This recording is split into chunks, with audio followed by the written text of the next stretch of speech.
DSC ఉపాధ్యాయులు నా పేరు కేఎల్ శ్రీనాథ్. 2003 డిఎస్సీ ఉపాధ్యాయ ఫోరం ఆంధ్రప్రదేశ్ స్టేట్ గవర్నర్ పనిచేస్తున్నాను. భారతదేశ అత్యున్నత న్యాయస్థానం సుప్రీంకోర్టు ఇటీవల 2023లో కీలకమైనటువంటి తీర్పు ఇచ్చింది. వన్స్ ఒకసారి నోటిఫికేషన్ ఇచ్చిన తర్వాత రూల్స్ మార్చకూడదని ఇచ్చింది. మరి అత్యున్నత న్యాయస్థానం ఇచ్చినటువంటి నోటిఫికేషన్ ప్రకారం మేము కూడా 2003 నవంబర్లో నోటిఫికేషన్ ద్వారా మేము నియమితున్నటువంటి ఉద్యోగ ఉపాధ్యాయులు ఆంధ్రప్రదేశ్ రాష్ట్రంలో 11,000 మంది ఉన్నాం. మరి మా నోటిఫికేషన్లో పాత పెన్షన్ విధానమే తప్ప కొత్త పెన్షన్ విధానం లేదు. మరి భారతదేశ అత్యున్నత న్యాయస్థానం తీర్పిచ్చినటువంటి ధర్మిల మరి ఈ ప్రభుత్వం మాకు తక్షణం కేంద్ర ప్రభుత్వం 57 అనుసరించి పాత పెన్షన్ పునరుద్ధరించాలని చెప్పేసి ఈ సందర్భంగా ప్రభుత్వాన్ని డిమాండ్ చేస్తున్నాం. మేము గత ప్రభుత్వంలో అనేక ప్రాతినిధ్యాలు చేశాం.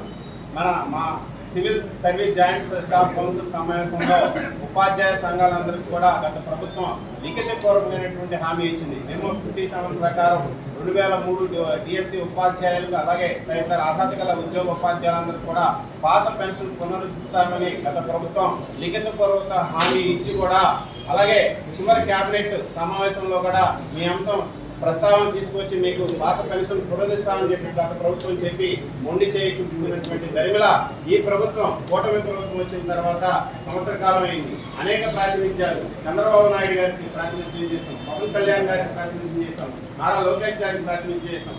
అందరికీ ప్రభుత్వ అధికారుల హెడ్స్ అలాగే ప్రిన్సిపల్ సెక్రటరీ గారికి అనేక సార్లు మేము ప్రాతినిధ్యం చేశాం. ఇన్నిసార్లు ప్రాతినిధ్యం చేసిన ధర్మిల రేపొద్దున మేము ఆగస్టు 25 మరి విజయవాడ కేంద్రంగా సోమవారం మహాధరణ నిర్వహించి తలపెట్టాం.